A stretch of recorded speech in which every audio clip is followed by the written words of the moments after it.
And we're back with Bedtime Stories, Grown-Up Edition, The Root of All Evil, Part 10. Now, when we left off, Stephanie put Marcus on to all the deeds. They've called somewhat of a truce. Angela has now been missing for 3 days. Hughes investigated all of the places that Bruce went while he was in Denver. And the next morning, he's waiting outside the security office at Walmart. When a loss prevention agent, aka the security guard, comes in to start his shift, Q is waiting for him. He tells him that he needs to speak to him privately, and then he shows him a photo on the satellite phone. The security guard turns pale, looks around to make sure nobody's watching, and lets Q in the security office. Q tells the security guard to have a seat, and he does the same, and then he tells him to check his checking account. The security guard picks up his phone, logs into his bank, looks at his checking account balance, looks up at Q and says, "What you need, man?" Q tells him he needs him to pull up the footage from 9 days ago. Meanwhile, Stephanie and Marcus are meeting with the estate managers in Denver with Jeffrey on Zoom. She tells them she needs a list of every property owned by the estate, as well as the contact information for the property managers for each of those properties. When Jeffrey asks if he should share that same information with LJ, Stephanie says no. LJ and his little buddy Q already failed my sister.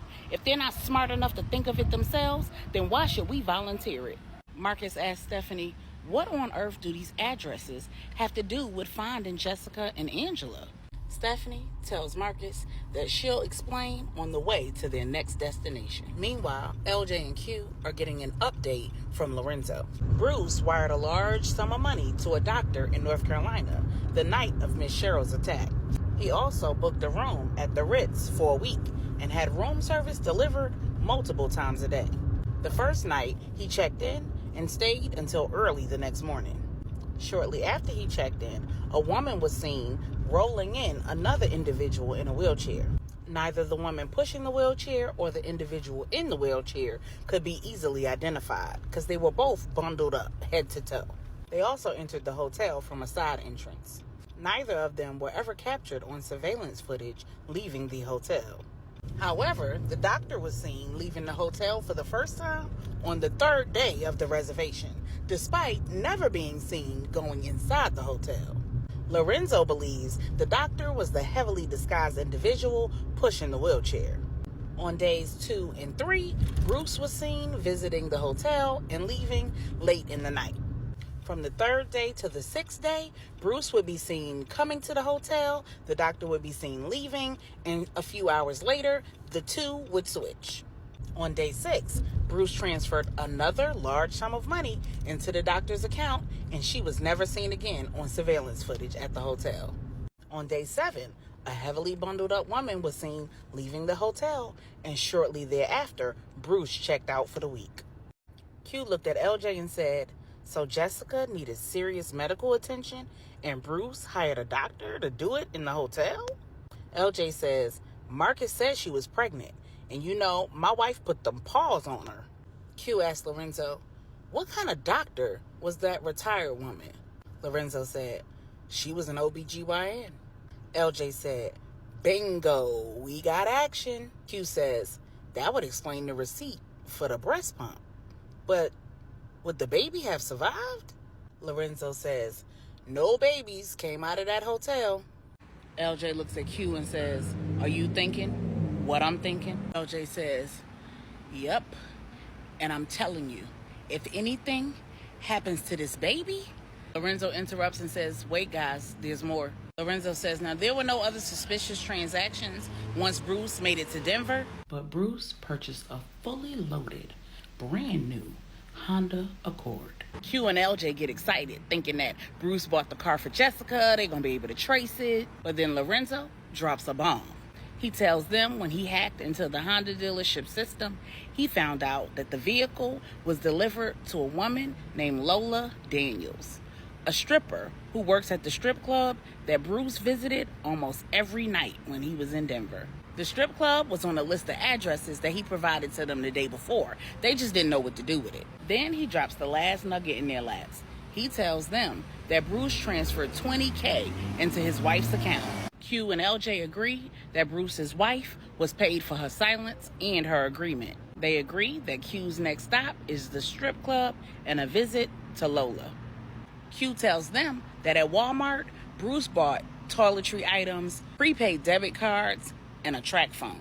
Lorenzo says, "Say less." Meanwhile, Stephanie and Marcus are packing up the hotel room while Stephanie explains that she believes Jessica has taken Angela to one of the family properties. Marcus tells Stephanie, "I think that Jessica is going to get money out of Angela, kill her, and then get missing." Stephanie says, "No, if she was going to do that, she could have did it at the house.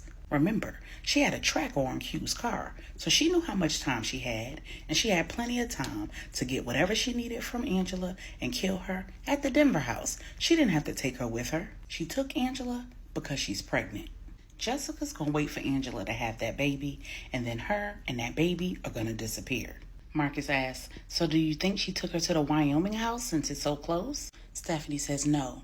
My mother said we're all my father's daughters. And one thing about my father and Jessica is they both hated cold weather. Jessica wouldn't go to a cold place to wait for a baby to be delivered. Not to mention, Wyoming wouldn't give her a quick getaway. She'd take Angela to New Mexico. It's right on the border of Mexico, and from there, she can get completely missing." They debate the two locations while they continue to pack, recognizing that this decision is huge. If Marcus is right, they could be too late. If Stephanie is right, they could still be too late. That night, Q shows up to the strip club. It wasn't what he was expecting at all. He got a photo of Lola because he expected a strip club in Colorado to be full of white women.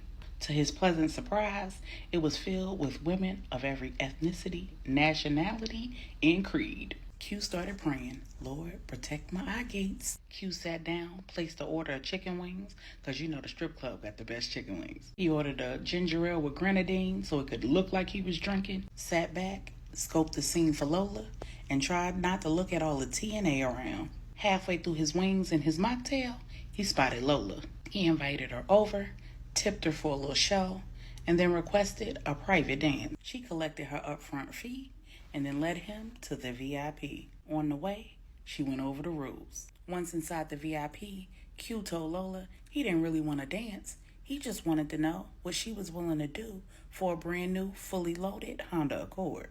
Lola said, "Are you a cop?" Q said, "Nah, I'm not here on that. I'm here because I got a missing friend and I need your help." He showed her a short clip of Angela's abduction that he downloaded to the satellite phone. Then he told her that Bruce brought Jessica to Denver. Jessica is the woman on the clip abducting a heavily pregnant Angela. Lola stared at the video in shock, covering her mouth like, Q then told Lola, "Listen, before I came here, I did my research. I know all about you.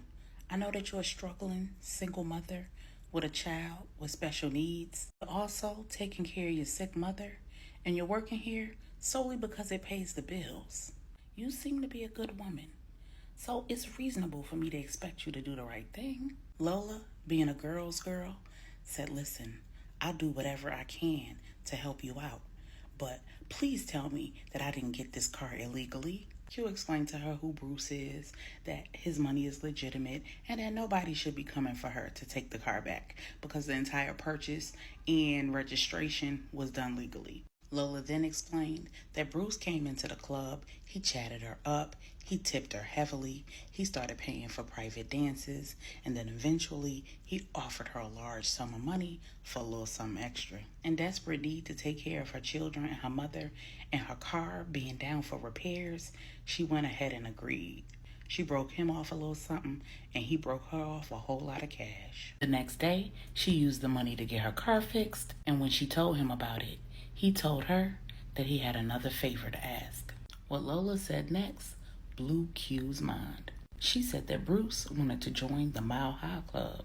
He asked her to take a ride with him on his private plane back to North Carolina. He promised to take her shopping and then put her on a first-class flight back to Denver. He even offered to pay for her babysitter. Having never been on a plane, let alone a private one, Lola agreed.